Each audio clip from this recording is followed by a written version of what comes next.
What's good? How we all doing out there in land of engineering craziness? Is everybody good? Everybody tweaked the freaking 6K on the cymbals a little bit? Did you massage the bass? Did you make it where the guitars are clearly audible, even in mono? Good old mono. Don't you love it? We were just talking about some mono stuff on the Discord.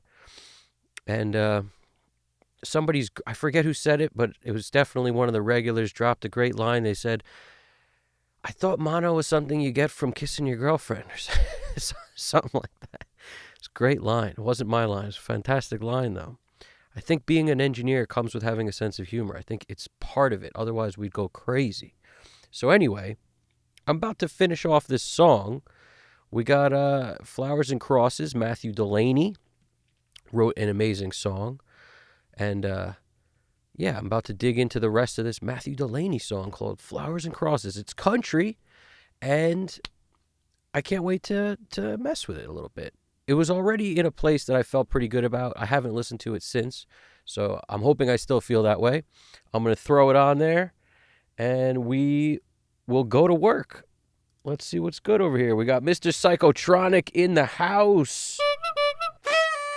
What's poppin', Mr. Psychotronic? And we got Shigiono TH Music coming at us from Africa, saying what's poppin'. Good to see you guys.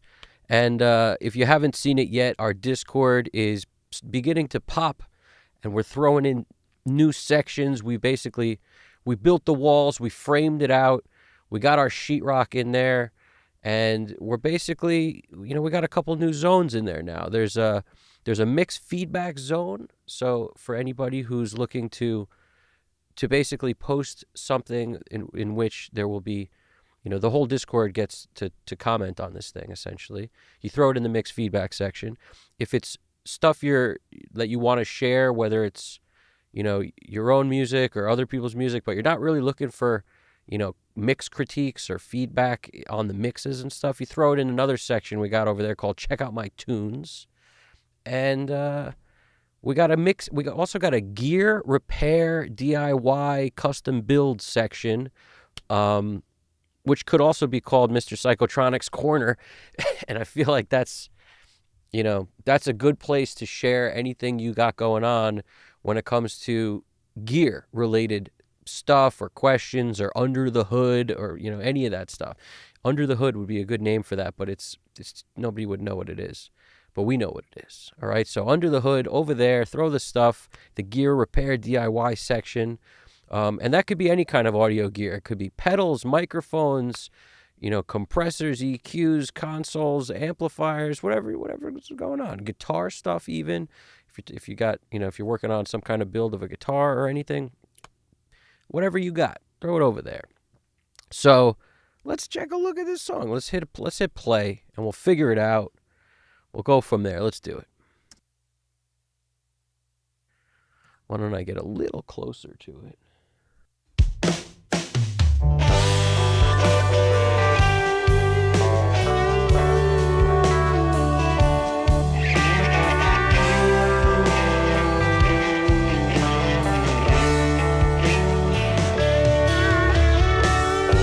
I'm driving right by where you left us that day. Could be, or somehow could have been some other way. It left me speechless, I had nothing to say. With tears in my eyes, I saw there in the light of the day, there were flowers and crosses at the side of the road. Unfaded memories that will never grow cold. Losses of loved ones, much more precious than gold.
that God must have needed angels, so he took them up and he gave them wings. Through faith we know the truth is better than our best dreams.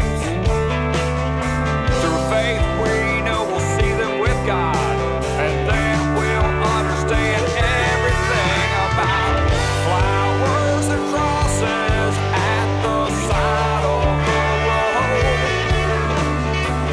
Unfaded memories that will never grow cold. Losses of loved ones, much more precious than gold. Flowers and crosses at the side of the road.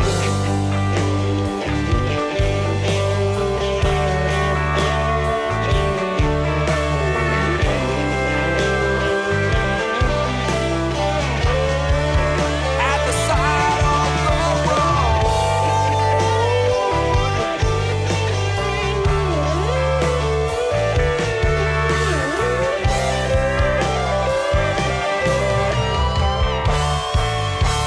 At the side of the road.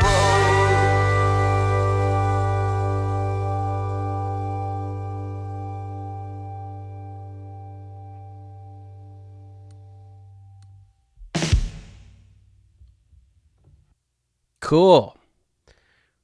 Cool. I just threw on these headphone jammers because it gives me another perspective, which I like to hear both perspectives, the speakers and the headphone jammers. What's going on, Orchestra Zagini? What's poppin', man? It's 7:09 a.m. on the East Coast. How we doing? Oh, and we got Brian Piontek coming through under the new name of Slag Media Records.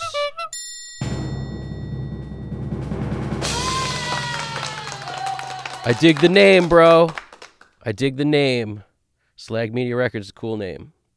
Thanks for stopping by, man. No, you're not late. You're all good. We just hit play, really. We just played it for the first time, and while I was listening, I just adjusted something. I just followed the panning of the S track of one of the backup vocals along with it because I realized that I didn't do that before.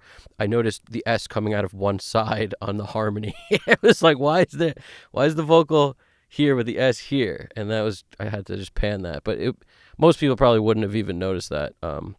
But nonetheless, it just got tweaked. It probably would have been fine to leave it there. But let's see what else. Also, in this bridge section, I just wanted to check this because I noticed it was different than the lead.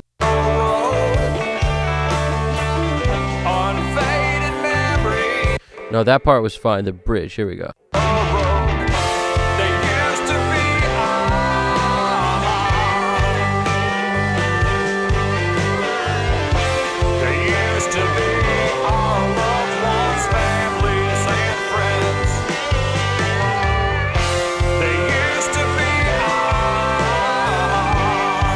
No, it sounds great.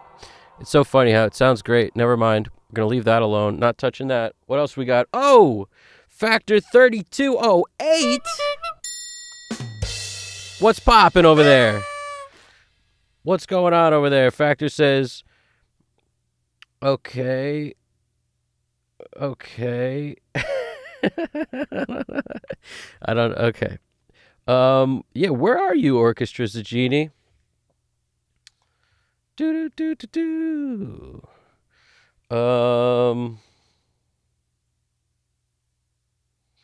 What else we got? Good to see you, Factor 3208. Thanks for stopping by, dude. You're awesome.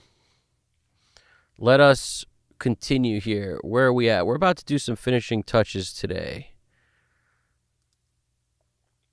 Oh, nice. Orchestra Zagini is in Germany, and we got Yo Johnny in the house. What's popping on with Yo Johnny? Everybody hit the like button too. It helps push this thing out. So it's just a little bit you could do that makes a big difference, and I appreciate it. Crack that like button, will you? And Johnny's saying, I just hopped I just hopped probably on FL Studio, and looking at this is very scary. Oh man, yeah. Well, you got to learn some DAW. They're all gonna have a weird learning curve, and they're all good at their own thing.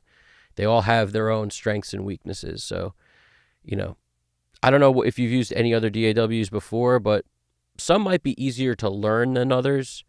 And for me, I went from Pro Tools LE7 was the first DAW I used on my own. I had recorded in studios that had Pro Tools also, so that's why I went down that path. But prior to that, I was doing, mixes on a like a mini disc 4-track that had no effects or nothing on it. It was just, 4 channels, mic inputs, and it had come to think of it, I think there were no XLR inputs on that thing, if I'm not mistaken. I think everything was 1/4 inch. I still have it. I just haven't looked at it in forever. But it had a high band, mid band, low band EQ on 4 channels. That was it. But I wound up going with that instead of a cassette at the time, because they were both options, because the mini disc allowed you to jump around like you could put however many songs you could get on the disc, but you could like make a marker for, song 1, song 2, song 3, or like even verse, chorus, bridge, so you could jump through it. And I felt like, oh, that's so totally superior to rewinding and fast forwarding. So I'm going to go with this one. Little did I know, in hindsight, I should have gone with the cassette one, because the cassette one is still like a flavor. The other thing is kind of flavorless. Yeah, the mini disc jam is pretty flavorless. After that, I used the Korg D1200, which was basically an all-inclusive, hard drive built into the thing. You could actually burn CDs right from it, and it was a 12-track. So that was my next step up, was that thing. And that was all prior to using Pro Tools. So we come from a different zone, but you got this, dude. Yep, you learn something every day. Exactly. Zajani saying, gotta get this off my chest. Even if I'm into electronic music, I just don't like Cubase. I hear you, dude. Everybody's got... I used Ableton for a hot minute, and I gotta say, I kind of hated it the entire time. Everything felt like a fight, because I came off Pro Tools, and the way they work is so different. And nothing I could ever do on there had no latency. Like at the time, everything I did on Ableton was just latency ridden. So I learned workarounds and shit, like mute the freaking track you're trying to, just take your headphone off, listen to whatever you're doing in the room live, and mute it, because the latency was just untenable. And yeah, but this is a long time ago, granted. I'm sure they fixed some of their issues since then, but anyway, I hear you guys. So yeah, hopefully there'll be cool stuff that we will impart today into the mix. A part of that's going to be, I'm opening up the fader jam so you guys can see what I automate here, because I'm definitely going to be hitting some automation up to kind of do what I need to. So we got our fader bank. You can see it right there. And it becomes a very critical aspect of every mix I do. And before we do anything, I just want to listen to this intro one more time real quick.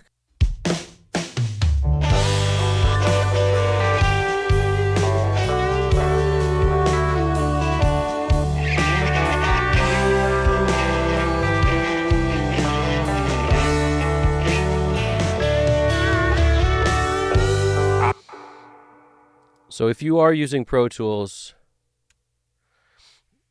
the best way to mark stuff is to hit the down arrow, marks it right on the timeline for you, and then hit the up arrow if you want to grab a whole section. You could hit down arrow, it'll start the mark, and then if you hit up arrow after the song's played for however long, it will grab and highlight another section for you. So it's like if I hit here, watch what I'm talking about. See how it grabbed the timeline for me just because I hit the down and then up arrow wherever I wanted it. So that can be very helpful too. Both of those things. To find the BPM in Pro Tools, it's really helpful, but it's also helpful just to highlight a part that might not be, you might not know exactly where anything is, and now you will. So that's just some little nonsense right there, but let's run through the track with our automation game in tow here. So what I'm going to do is turn these to touch. We're not using this bottom one right now at all. You know, before I do that, what I'm going to do is sort of automate, but as I hear something potentially like, how would we even call it? If I hear a moment I want to add flavor to, I want to do that before I automate. So I'm just going to listen to this track one more time from the point of view of like, what would a flavor track, you know, and maybe it doesn't need it. That's the truth. There's a couple places just for like a throw here and there I might want it, but I'm going to go very, very sparing if I do it at all. So the way I like to do the flavor tracks, I create a new track, call it flavor. It starts as mono. If you add a stereo plugin, it becomes stereo. But we're going to do our flavor 1. Make sure it's routed to our mix bus. We're going to put auto pan on last. And auto pan is my preferable way to throw things around the room. We're going to put, you know, something else on it, usually like a filter of some kind to darken whatever I'm about to do up. Like the Butch Vig is my go-to for this kind of thing. Butch Vig filter 1 I really like. But you could do this on anything. You could do it on Filter Freak also. You know, the Soundtoys plugin, that can also be great. Sometimes I'll even run them in tandem. You know, but sometimes that could get away from us pretty quick, but I'll show you what I mean. So we're creating a track that I'm going to process things with in Audio Suite. And we're going to keep the 1 bar. You could lengthen this as much as you want, but it's creating a sweeping effect, like like something like that. So we're going to do, I like the clean setting. A lot of times for effects, start with a preset that gets you pretty close, and then tweak and dial in from there, especially on Soundtoys stuff. Their presets are so good. I would never rock a preset for like compression or EQ or even saturation. But when it comes to like delay or reverb or like a phaser sound or, you know, a sweeping thing, like might as well start with a preset. I don't really see the reason to twist the knobs yourself every time when you can get super close to something with a preset and it's so drastically different. Like all of these are so different inside this menu of the dirty resonant down sweep or the FM sweep. Like they're so, you'd have to twist so many freaking knobs that it's like, why? You know, there's no reason to do it. All right, so what else do I do? I'll hold shift while I pull up a couple things in Audio Suite, which is different. It's essentially the area you commit from. So my go-to, it would be like Little Plate, which is another Soundtoys plugin. I definitely need the reverse up here so we can flip things in reverse. I'm just going to sort of find some real estate on my screen, usually on the top left or so, but I want to still be able to get to the menu. So, and they could overlap because you could always just sort of do that, but you need them to just kind of poke out a little bit at you. And delay, maybe we'll hit them with the Galaxy. So I'm just sort of putting a few things that I might want to use. And then as I cruise into this thing, we're going to dump them on this track. And keep in mind, I'm just setting to the mix bus, but what I'm not doing is I'm not going to send it to any of the effects because all the effects that I put on this thing will be done by hand and committing them as I go. So I'll show you what I mean. So like in the intro here, sometimes I like to create a little ambiance. In other words, no matter what the song's doing, it could help to take like a part of it. Like notice I just grabbed any random part of the vocal. There's a beauty to the randomness when you do this stuff. I hit it with reverse, so I flipped it. Now I'm going to hit it with the little plate. All right, now any of these settings are fine. It's just I have a tendency to prefer certain ones, but you'll see what that looks like. Now if I were to hit it longer, you get this crazy length thing that you can then fade or do whatever you want with and make it whatever size you want. And this stuff's going to give us what I call like super ambience or ambiance. You know, we could, and then I flipped it again after I processed it. So now we get something like this. Let's move it over a little so it doesn't start immediately.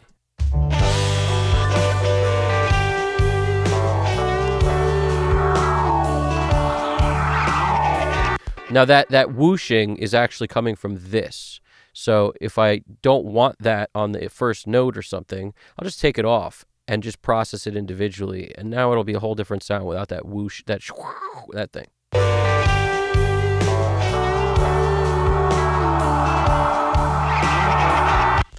All right, that sounds particularly terrible. And you'll know when it sounds good or bad. Like, no one's going to need to tell you. You know, and sometimes it's a symptom of the note you grab. Sometimes it's a symptom of where you put it. Sometimes it's just a symptom of a million things, right? It could be anything. But essentially, we're looking to create a little bit of some texture. Like...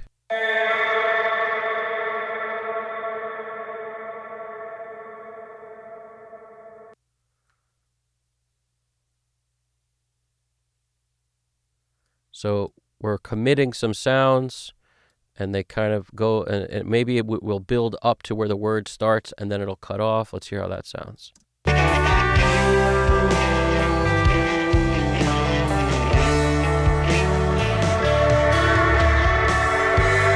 driving right by. Yeah, not exactly what I was going for. And that's the thing. You'll know when it works, when it doesn't. The best thing I can tell you is don't force it. I'm driving. So right here where he goes, I'm driving, it's this I'm is a note that it's like, you know, So if I just use that and I flip the I'm and then I hit it with something like the Dark Cavern, if that one ain't working, we could try something else. I like these extreme settings though, these like outer space or 0 to infinity, Torn's ambience, any of that, the crazy ones. It's there's so few controls on this plugin anyway that it doesn't really, it can't, like, you could pretty much tweak it by hand if you want. It's just, you know, stuff like this I have a tendency to like a lot. And then I'll move this into place. Like, get it to end right where this starts, essentially.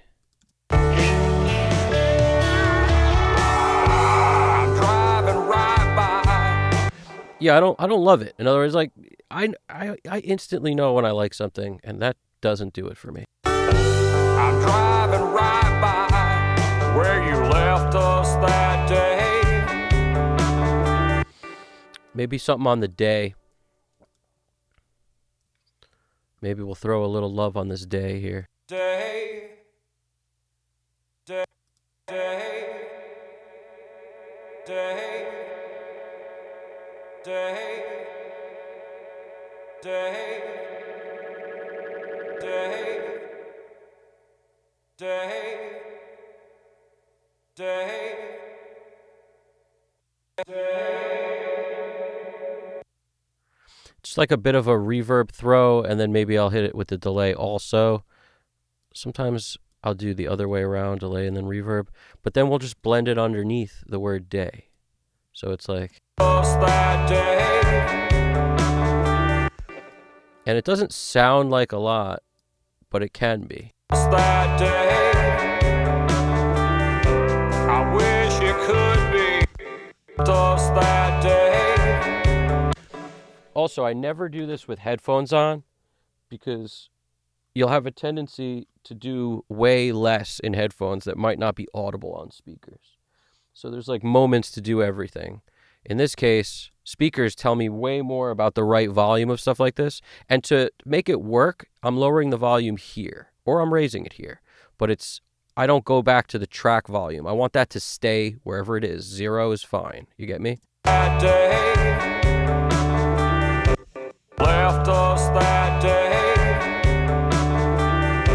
I wish it could be, or somehow could have been some other way. It left me. And I'm looking for the space. The only times I would do stuff like this is in the space. So like there's a good amount of space after this word. So I might even create another track.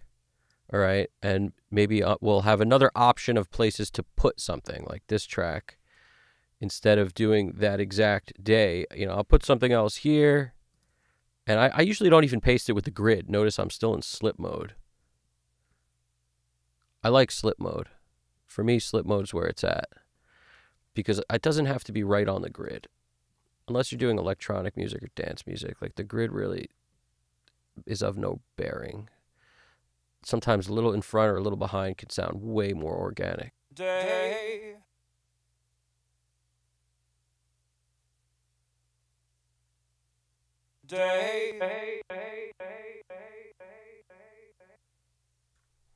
Left us that day.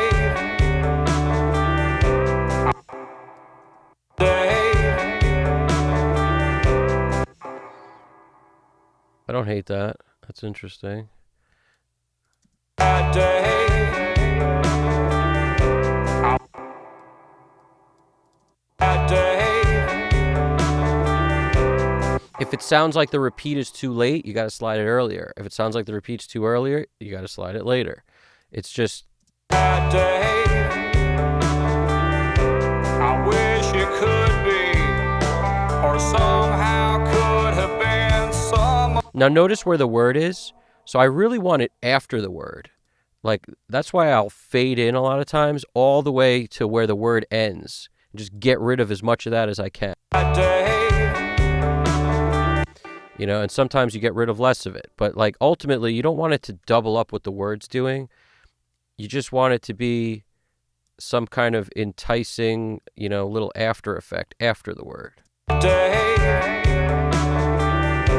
I wish it could be, or somehow could have been some other way. And the auto pan makes this. Without it moving, it would suck. But the fact that it moves is interesting to the ear. So I keep the auto pan kind of slow because if it's too fast, it's just annoying.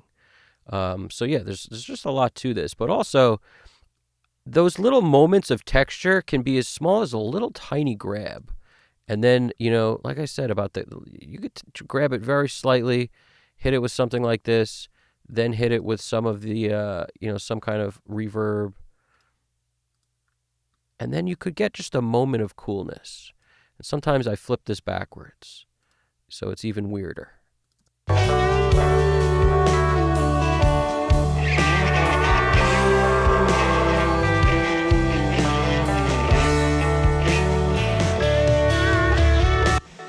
And then sometimes after I've flipped it backwards, I might hit it with something else, like another effect or another, you know, some kind of extra delay or something.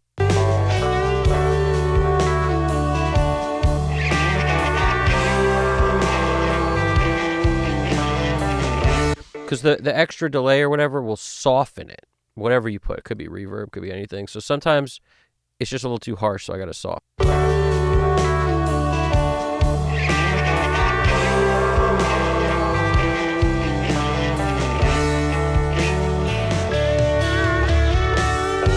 I'm driving right by where you left. Sometimes I'll grab a piece of this, like at the very end, put it on that other track I created, and then since we have a little piece, you can create like a little stab of whatever you did, and then hit that with a delay. Sometimes that can be cool, because now I got this little stab, like just a part of it, and then we could hit this with. Creates like a rhythmically cool thing, you know, and it turns like a vocal into something rhythmic, like a percussion or something.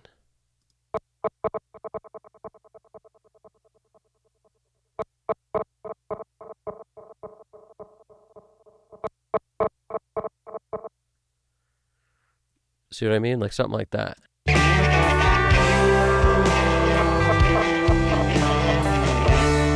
Now that sounds like a bunch of seals, so I don't like that because it's not like Kiss from a Rose seal. It's just like a bunch of freaking seals running from orcas or something, and that's not what we want. We don't want an orca call here. We need something else. We don't want no Tillicum going on. You know about Tillicum. We don't want that.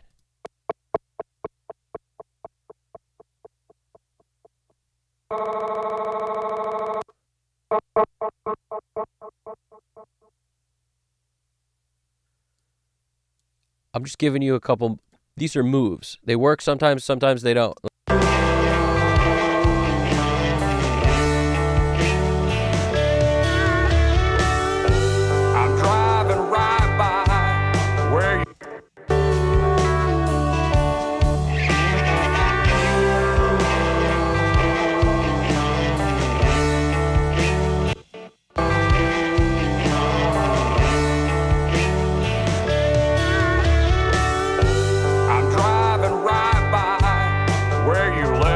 sometimes I'll grab whatever I got here, throw it into, something like Crystallizer, which is going to add stuff that's not there.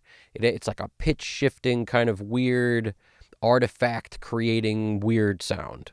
Sometimes that's cool. Sometimes it sucks. I had one guy refer to it as jungle sounds on a mix I did. He's like, can we lower the jungle sounds? I was like, what is it you're talking about exactly? But I determined it was the Crystallizer after we went through what it could be. But yeah, it's so people hear that stuff differently, but that's what this is, this Crystallizer thing. And it's also Sound Toys. What do you know? They just win at all the effects. They just freaking win. So like these Crystal Builder or Emeralds, like this sound.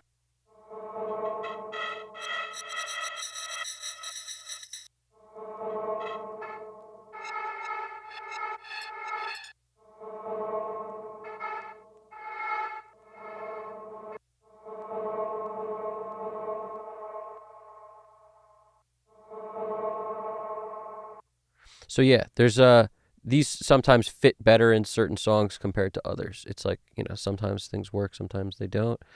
The other one I like a lot that I use all the time, I just wanted to find for you is, what is it? Dull 23 Echo is one of my favorites.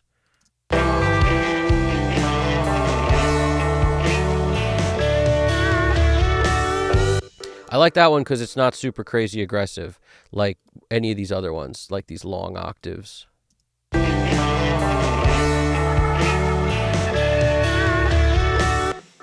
They add a really like pitches to the stuff, whereas the other one's just kind of like a very interesting delay. So I just that could be cool here. We'll just leave this for now and move on. Driving right by where you left us that day. I wish it could be, or somehow could have been. Now, sometimes I will look at the grid if I want another option. Like, I'll go to eighth notes. I'll pull over like this sound here, park it down there. And now when we hit this with something like Echo Boy, Echo Boy is one of my favorites. A day, a day, a day, a day. That's an on the grid sound, so you can compare that. Maybe this is actually with both, but this is with just on the grid. A day. Now notice how it sounds thicker in the front because we don't even want the front. We get rid of that. I like the sound of that. It doesn't sound bad. Now let's listen to the other one. This is the not on the grid version. That day. You notice they're in slightly different places. This one kind of sounds better to me. A day. I kind of like the fact that it's not smack dab on the nonsense. A day. It just sounds less like this sounds less natural because it's right on this thing sounds more natural. A day. I wish it could be, or somehow could have. Awesome. Let me check in with the chat real quick. Using a lot off grid for vocal effects. It's truly a matter of feeling, not preferred. Totally, dude. I like that. Everyone hit the like button in time with the snare. Slag Media. That's an awesome statement right there. I love the Galaxy. The Galaxy Tape Echo is definitely one of my favorite tools in the day. Oh, Kenyon Sammy, missed you, dude. What's poppin'? How we doing, Kenyon? Hope all is well, my dude.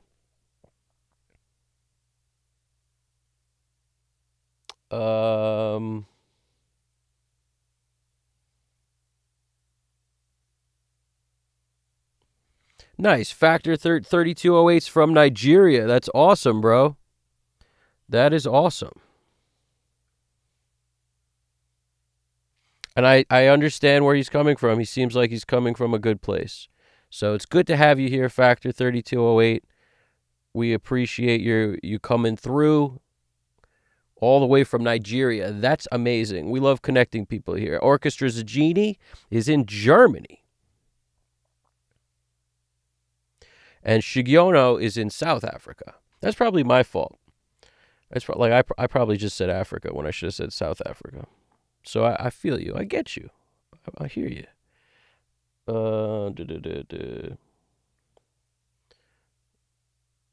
Yeah, it was supposed to storm over here too, but I don't know if it did.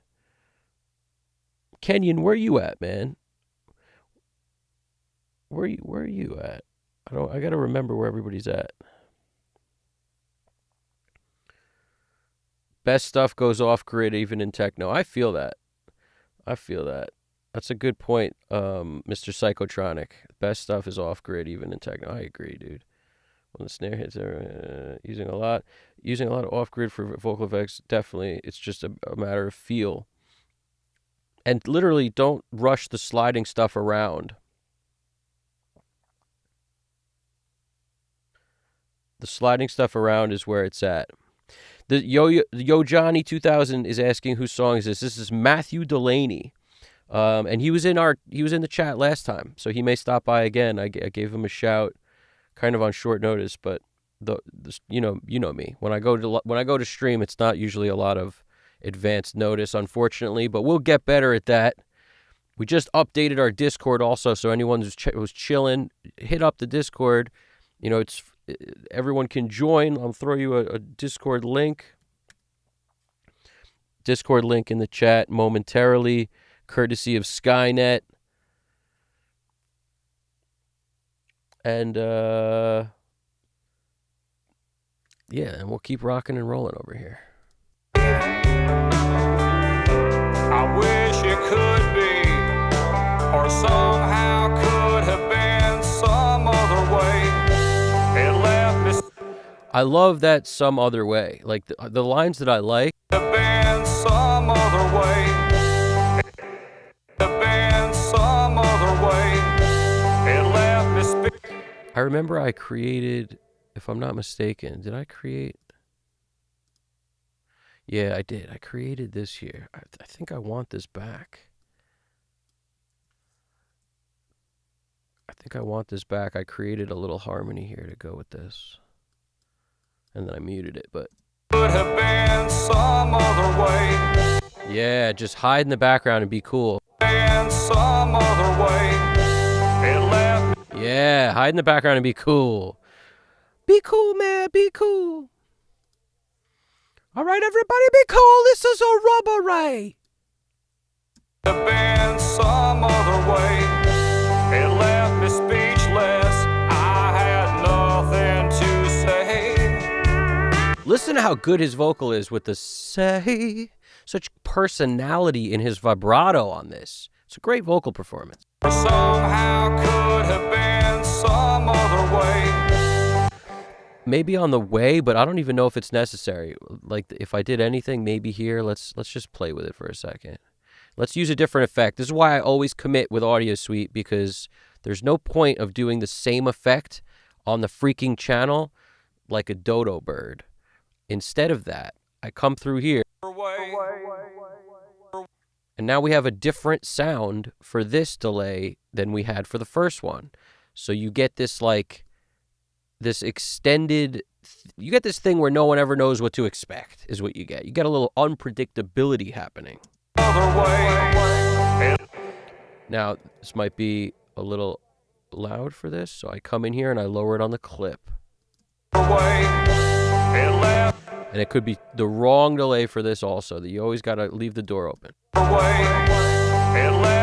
Yeah, I don't like what it does exactly, but you know, you could always grab it again and get me off grid mode, which makes things easier, because now I can get between the words without constantly, you know, without making my grid like 16th notes or 30-second notes, which would allow me to get there, but it's who needs.